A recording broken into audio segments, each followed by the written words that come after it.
ابن الہیثم کو گورے آج بھی یاد کرتے ہیں, اس کی کتابوں میں الہزم کے نام سے, الہزم.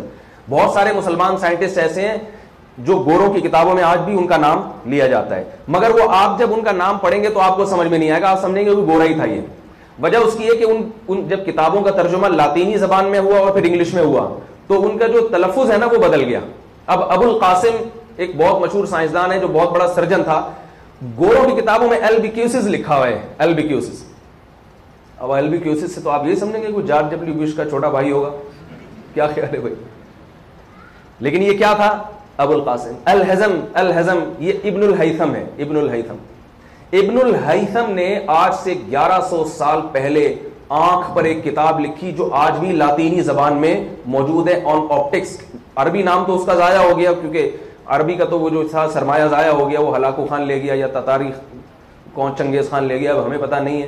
اس کے وارث اگر یہاں کہیں بیان میں بیٹھے ہوئے ہیں تو میں ان سے گزارش کروں گا بھائی اگر چنگیز خان کی اولاد میں کوئی بیٹھا ہے تو بتا دے, کہیں اس کے گھر میں کوئی کتاب پڑی ہوئی ہو ابن الہیثم کی تو ہمیں دے دے آ کے, تاکہ ہم اس کو عربی میں دوبارہ چھاپ دیں. آنکھ پر اس نے ایک کتاب لکھی, آنکھ پر, ابن الہیثم نے, اور وہ یورپ کی یونیورسٹیوں میں بہت طویل عرصے تک پڑھائی جاتی رہی ہے.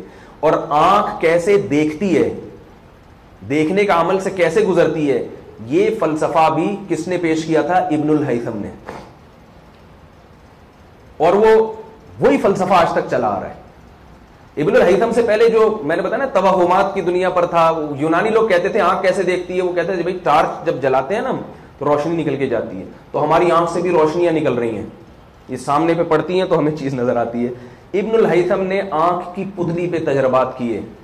اس نے لینسز جو ہے نا, لینس, یہ لینس لفظ بھی عربی سے لاطینی میں ترجمہ ہوتے ہوتے انگلش میں ٹرانسفر ہوا, ورنہ اس کی آپ اصل میں جائیں گے نا جڑ میں تو یہ بھی کوئی عربی لفظ تھا, یہ جو لینس کا لفظ ہے. تو اس نے کیا کیا کہ اس نے یہ بتایا کہ آنکھ سے روشنی نہیں نکلتی بلکہ روشنی کی لہریں آنکھ کے پردے سے ٹکراتی ہیں, برقی لہروں میں تبدیل ہوتی ہیں, دماغ سے ان کا رابطہ ہے, دماغ ان کو پڑھتا ہے. یہ ساری جو ڈیٹیل, اور کہا یہ جاتا ہے, کوئی اوتھینٹک بات نہیں ہے, لیکن یہ بھی کہا جاتا ہے کہ اس نے کیمرہ بھی ایجاد کر لیا تھا, کیونکہ کیمرہ بالکل آنکھ کی نقل ہی ہے. یہ جو کیمرہ ہے نا یہ بالکل آنکھ کو دیکھ کے بنایا گیا ہے.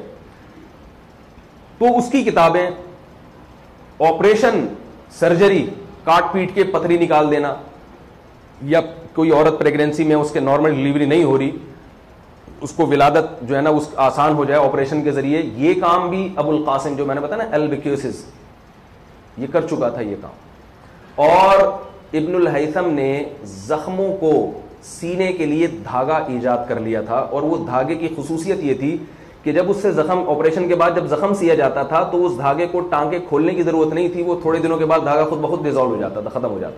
یہ دھاگا بھی گوروں کے اعتراف کے مطابق وہ ایجاد کر چکا تھا. تو یہ مسلمان سائنسدانوں کے کارنامے ہیں. ان میں ایک بہت بڑا کردار الخوارزمی کا نام سنا ہوگا. یہ میتھمیٹکس کی جتنی بنیاد ہے ساری مسلمانوں نے رکھی ہے. الخوارزمی نے یہ جو نمبر ہے نا ہمارے 1 2 3 4, یہ ایجاد کرنے والا بھی الخوارزمی ہے, مسلمان سائنسدان. 826 عیسوی میں, آج سے تقریباً 1300 سال پہلے. اور یہ میں آپ کو اس کا فلسفہ بھی بتاؤں, بڑا دلچسپ ہے. جو اس نے جب یہ نمبر ایجاد کیے تو اس کے ذہن میں کیا چیز تھی؟ 1 جو ہے نا 1, یہاں وائٹ بورڈ ہوتا تو میں آپ کو مارکر سے لکھ کے بتاتا. 1 کا مطلب یہ تھا جس میں ایک زاویہ ہو. دیکھیں 1 ایسے لکھا جاتا ہے, یوں کر کے یوں, تو اس میں کتنے کونے آ رہے ہیں؟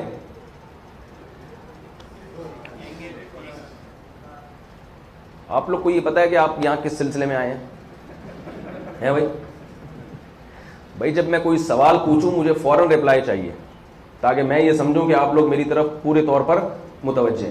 یہ جو 1 لکھا جاتا ہے 1, اس میں کتنے زاویے, کتنے کونے ہوتے ہیں؟ ایک. یوں کر کے پہلے ایک ڈنڈی اوپر جاتی ہے پھر نیچے آتی ہے, تو زاویے کتنے بن جاتے ہیں؟ زاویے کو انگلش میں کیا کہتے ہیں شاید اس وجہ سمجھ میں, اینگل. ہاں, اینگل کتنے بنتے ہیں؟ ایک اینگل بنتا ہے. 2 جو لکھا جاتا ہے نا یوں, زیڈ کی طرح ہے اصل جو 2, الخوارزمی نے جو 2 ایجاد کیا تھا نا وہ زیڈ کی طرح تھا. اس میں کتنے اینگل ہیں؟ 2. تو یہ اینگل شو کر رہے ہیں کہ یہ کون سا عدد ہے. 3 میں اس نے یوں کر کے یوں کر کے یوں کر کے یوں کر کے یہ 3 کونے بن رہے ہیں. 4 میں اس نے یوں کیا تھا, یوں لے گیا یوں لے گیا پھر یہ ڈنڈی نیچے گرا دی, تو یہ 4 زاویے ہو رہے ہیں. 5 میں 5 زاویے, 6 میں 6 زاویے. انشاءاللہ یہ عثمان بھائی سے کہتے ہیں فیس بک پہ ہم یہ ڈال دیں گے. جو اوریجنل 6 تھا نا وہ کیا تھا, اوریجنل 7 کیا تھا, وہ پھر تبدیل ہوتے ہوتے اس کی شکلیں. اور 0 اس نے گول بنایا تھا. 0 کا مطلب کوئی بھی زاویہ نہیں ہے, کوئی بھی اینگل نہیں ہے اس میں. تو یہ جو نمبر ہیں یہ بھی مسلمان سائنسدانوں کی, مسلمانوں کے جو ریاضی دان ہیں ان کی ایجاد ہے. اس کی ایک کتاب تھی الجبر والمقابلہ, یہ کتاب یورپ میں پڑھائی جاتی رہی ہے. اس میں اس نے الجبرا کی بنیاد رکھی ہے, اور اس الجبر کے نام سے ہی گورے بھی آج تک الجبرا کو الجبرا کہتے ہیں, الجبرا ہی کہتے ہیں نا اس کو. یہ اس لیے کہ اس کی کتاب کا نام کیا تھا, الجبر. عربی میں جبر کہتے ہیں نقصان کی تلافی, تو اس نے کسی بھی وجہ سے اس کا نام الجبر رکھ دیا تھا کہ بھئی اس سے ہمیں جو نقصان پہنچا ہے اس کی تلافی ہو جائے گی. واللہ عالم اس کے پیش نظر کیا مقصد تھا. تو یہ خالص عربی کا لفظ ہے جو انگریزوں میں آیا, اور بہت ساری میڈیکل سائنس میں جو دوائیں استعمال ہو رہی ہیں, آپ اگر انٹرنیٹ پہ تحقیق کریں یا کسی یونیورسٹی میں جائیں, آپ جو تحقیقی شعبے سے ان چیزوں سے منسلک شعبے سے آپ جائیں, رابطہ کریں, تو آپ کو بتائیں گے کہ اس پر باقاعدہ ایک طویل فہرست ہے کہ یہ اصل عربی تھا اور کہاں سے کیسے منتقل ہو کر. اس کی میں آپ کو چند مثالیں, ہلکی ہلکی 2-3 مثالیں دے دوں. ایڈمرل کا نام آپ نے سنا ہوگا نا, نیوی میں ایڈمرل. حضرت معاویہ رضی اللہ تعالی عنہ نے بحری بیڑے کی بنیاد رکھی ہے سمندری فوج کی. سمندری فوج کی بنیاد, جو بڑے پیمانے پر پورا لشکر کو سمندر پہ لا کے ڈالا ہے اور جہاز بنائے, یہ کس کا کام ہے؟ حضرت معاویہ کے دور میں یہ ہوا ہے. اور اس سمندری فوج کے امیر کو امیر البحر کہا جاتا تھا. یہ امیر البحر کا لفظ عربی میں ٹرانسفر ہو کے کیا بن گیا؟ ایڈمرل بنا ہے. ایسے بہت ساری اصطلاحات ہیں جو عربوں سے لی ہیں گوروں نے. سمجھ رہے ہیں؟ نہیں آ رہی سمجھ؟ آ رہی ہے. تو الجبرا بھی ایسے ہی. یہ جو تھا نا الخوارزمی, الگورتھم شاید کہتے ہیں اس کو انگلش میں, اس کا نام بھی تبدیل ہو گیا. لاگریتھم کی بنیاد بھی اسی نے لکھی اور اس کو آج تک یہی لاگریتھم ہی کہا جاتا ہے. تو اس کا ایک بڑا زبردست کارنامہ یہ تھا کہ اس نے جب ریاضی پر کتابیں لکھی ہیں, نمبر بھی اسی نے ایجاد کیے, اور بہت ریاضی کے علم کو اس نے اتنی ترقی دی ہے, اس کی کتابیں 300 سال کے بعد گوروں کے ہاتھ لگی ہیں, یورپ پہنچی ہیں. 12ویں صدی میں یورپ پہنچی ہیں, اور گوروں نے اس کا اعتراف کیا ہے کہ 400 سال تک اس کی کتابیں ہماری یونیورسٹی میں پڑھائی جاتی رہی ہیں. 400 سال تک. آج جو پوری میتھمیٹکس ہے نا, اس کی بنیاد وہ الخوارزمی نے رکھی ہے. ممکن اس سے پہلے بھی مسلمان سائنسدانوں نے محنت کی ہو, لیکن اس کو ترتیب دینا, اس کو مرتب کرنا اور اس کے ایک شکل میں لے کر آنا, یہ کارنامہ الخوارزمی کا. 1200 عیسوی سے لے کر 1600 عیسوی تک 400 سال کا عرصہ ہے جس میں یورپ میں الخوارزمی کی کتابیں پڑھائی جاتی. فلکیات کا علم, کرو ٹریگنومیٹری اور پلین ٹریگنومیٹری پڑھی ہوگی نا آپ نے. ہم تو وہ جب اپنے دور میں اردو میں پڑھتے تھے, وہ عمود کا مربع اور پتہ نہیں بطر کا مربع, ہمیں وہ مربع سے اپنی والدہ کا وہ ہاتھوں کا بنایا ہوا آملے کا مربع یاد آتا تھا جب ہمارے ٹیچر پڑھاتے تھے نا. پرپینڈیکولر اور بیس اور ہائپرٹینیوز, وہ یہ جو آپ نے ایکویشنز پڑھی ہوں گی یا پڑھ کے بھلائی ہوں گی یا پھرے سے امتحان پاس کیا ہوگا, تو پھرے میں بھی تو کچھ یاد رہ جاتا ہے نا. وہ پھرے میں جو لکھا ہوتا ہے کہ بھائی, میں اس لیے کہہ رہا ہوں کہ کراچی ہے, اس کا تعلیم کا بیچاروں کا یہاں کوئی معیار نہیں ہے, تو اس لیے بہت سارے ہمارے ایسے پی ایچ ڈی ڈاکٹر یہاں بیٹھے ہوں گے جو کہیں گے یہ بیس کیا ہوتا ہے, یہ پرپینڈیکولر کیا ہوتا ہے, پتہ نہیں کس قسم کی باتیں مولوی صاحب کر رہے ہیں. ہمارے وزیر تعلیم کا یہ حال ہے نا کہ ایک دفعہ ایک وزیر تعلیم سے جو ریٹائر ہو گیا تھا, اس سے کسی نے تعلیم کے بارے میں مختلف سوال کیے, ایک ٹی وی اینکر نے. تو کہہ رہا ہے بھائی مجھے کیوں یہ سوالات پوچھ رہے ہو یار, تعلیم کے بارے سے میرا کیا تعلق. تو انہوں نے کہا کہ حضرت آپ وزیر تعلیم رہے ہیں, آپ کو تعلیم کا نہیں پتا, آپ کا تعلیم سے تعلق نہیں ہے. تو کہہ رہے جب تھے اس وقت نہیں تھا تعلق, اب تو ریٹائر ہو گئے ہیں, اب تو اور قدری والا ہمارا تعلق نہیں. تو یہ جو آپ پلین ٹریگنومیٹری کی جتنی ایکویشنز ہیں یہ ساری ایجاد کی ہے الخوارزمی نے. Sine theta, cos theta, tangent theta, یہ سب عربی میں تھے, جو لاطینی اور فرانسیسی زبان میں وہ زاویہ تھیٹا بن گیا, ٹھیک ہے نا. الف بے جیم کو انہوں نے ایکس وائی زیڈ کر دیا, یہ تبدیلی آئی ہے. اس کے علاوہ ٹریگنومیٹری کی لائن میں ذرہ برابر بھی کوئی ایکویشن, ایک حرف بھی اس میں تبدیل نہیں ہوا. وہی ساری ایکویشن استعمال ہو رہی ہیں جو مسلمان سائنسدانوں نے جس کی بنیاد رکھی. اور آپ کو پتا ہے کہ کرو ٹریگنومیٹری وہ بے انتہا مشکل ہے, اس کی ایکویشنز کو سمجھنا. پلین ٹریگنومیٹری میں تو آپ جو ہے نا وہ اسکوائر کو, جو مربع کو اسکوائر کہتے ہیں نا انگلش میں, تو وہ اسکوائر کو تو آپ فوراً کیلکولیٹ کر کے بتا سکتے ہیں نا, بھائی یہ اسکوائر میں اتنے ڈبے بن رہے ہیں اور بیس میں اتنے ڈبے بن رہے ہیں اور جو ہے وہ ہائپرٹینیوز میں اتنے ڈبے بن رہے ہیں, تو ان ڈبوں کو کلیکٹ کر کے آپ فوراً سمجھ جاؤ گے ایکویشن درست ہے غلط. لیکن جو کرو ٹریگنومیٹری کی ایکویشنز ہیں وہ بہت بے انتہا مشکل ہوتی ہیں. کرو ٹریگنومیٹری کی بنیاد اس لیے رکھی کہ زمین گول ہے. مسلمانوں کو یہ بہت پہلے پتا تھا, یاد رکھو کہ زمین گول ہے. بہت پہلے، بلکہ زمین کی پیمائش کر چکے تھے. خلیفہ مامون رشید کے دور میں جو زمین کی پیمائش کی گئی ہے وہ آج کی پیمائش سے چند کلومیٹر کا اس میں صرف فرق آ رہا ہے. اور آج کے ماہرین حیران ہیں کہ مسلمانوں نے 1200 سال پہلے زمین کو ناپا کیسے ہے. وہ خود حیران ہے کہ یہ ناپا کیسے ان لوگوں نے. تو اس وقت مسلمان زمین کو ناپ چکے تھے, ان کو پتا تھا. اور ویسے بھی ابن بطوطہ کا پڑا ہوگا نا, وہ چلتا ہی رہا, چلتے چلتے وہ واپس ادھر ہی آنے لگا. تو اس سے بھی پتا چلتا ہے کہ کیا ہے بھائی, زمین گول ہے. تو میں یہ کر رہا تھا کہ یہ جو کرو ٹریگنومیٹری ہے نا, کرو ٹریگنومیٹری پر مسلمانوں نے اس لیے محنت کی کہ پوری دنیا میں مسلمان جاتے تھے, ان کو یہ نہیں پتا چلتا تھا کہ قبلہ کدھر ہے, نمازوں کے اوقات کیا ہیں. اس کے لیے دائرے کی ایکویشنز کا ہونا ضروری تھا, کیونکہ زمین بھی دائرہ, اور سورج جو زمین کے گرد گھومتا ہے یا زمین گھومتی ہے تو وہ بھی پورا دائرہ بنتا ہے. اس لیے مسلمانوں نے جو ہے نا دائرے پہ بڑی محنتیں شروع کر دی.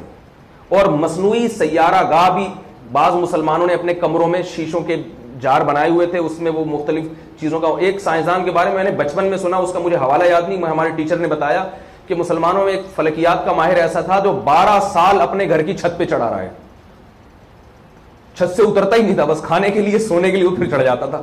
اس نے خوردبین بنائی ہوئی تھی, اس خوردبین سے صرف آسمان کے ستاروں اور سیاروں کا مطالعہ کرتا رہتا تھا اور ان کی حرکتیں نوٹ کرتا رہتا تھا. اس کے گھر والے کتنے پریشان ہوں گے, بیٹا نیچے آ جاؤ. ہمارے یہاں پتنگ اڑانے کے لیے تو 15 سال بھی چڑھ سکتا ہے چھت کے اوپر, مگر تحقیق کا آپ کو بتایا کہ یہاں ذوق شوق ہی ختم ہو گیا. جو چیزیں لکھی ہوئی ہیں وہ سمجھ میں نہیں آ رہی ہیں, آگے تحقیق بیچارہ کیا کرے گا. تو البیرونی کا یہ بہت بڑا کارنامہ ہے اس نے. اور میں یہ صرف حوالوں کی بات نہیں ہے, میرے شیخ و مرشد حضرت مفتی رشید احمد صاحب رحمہ اللہ تعالی, وہ فلکیات کے بہت ماہر تھے. جب تک میں حضرت سے نہیں ملا تھا میرا خیال تھا حضرت نے کسی یونیورسٹی سے فلکیات میں کوئی PhD کیا ہوا ہے, کیونکہ حضرت کے پاس جو اصل فتاوا میں جو سوالات ہیں نا, کوئی انگلینڈ سے کسی کا خط آ رہا ہے, کسی کا امریکہ سے, کسی کا انٹارکٹیکا سے, پتہ نہیں کہاں کہاں سے, جہاں دنیا کی آبادی بھی نہیں ہے, کہ حضرت میں یہاں رہتا ہوں, مجھے بتائیں قبلہ کس طرف ہے. تو حضرت یہیں سے اس کو بتا دے کہ بھئی یہاں سے آپ یوں, جب سورج اتنے بج کے اتنے منٹ پہ جب یہاں پہنچے گا تو اس سے اتنے زاویے پر آپ یوں گھوم جائیں تو یہاں آپ کا قبلہ ہے. یہ حضرت بتا دیا کرتے تھے. تو ہم حیران ہوتے تھے کہ حضرت یہ کیسے بتاتے ہیں.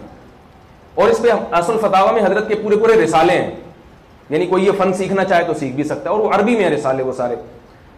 تو میں سمجھتا تھا حضرت نے کہیں سے PhD کیا ہوا ہے. تو پتہ یہ چلا کہ ہمارے حضرت نے البیرونی کی کتابیں پڑھی ہیں. تمام حضرت اسکول میں, اس زمانے کے اسکول میں شاید پہلی یا 2 جماعتیں حضرت نے پڑھی ہوں گی, اس کے بعد والد صاحب نے ان کو مدرسے میں ڈال دیا تھا. اسکول سے حضرت کو اسکول کی تعلیم کا بالکل نہیں تھا کہ کیا ہوتا ہے, کیا تعلیم ہے. جو آج کل کے عصری علوم ہیں ان سے ناآشنا تھے, لیکن آپ ایس الفتاوا میں دیکھ سکتے ہیں. اور جامعۃ الرشید کا جو فلکیات کا شعبہ اس وقت کام کر رہا ہے وہ پورا کا پورا البیرونی ہی کی تعلیمات کی اثرات ہیں. اس میں جدید تعلیم سے صرف اتنی مدد لی گئی ہے کہ اصطلاحات البیرونی کی عربی میں ہیں, اور آج کل جو اصطلاحات استعمال ہوتی ہیں وہ انگلش میں.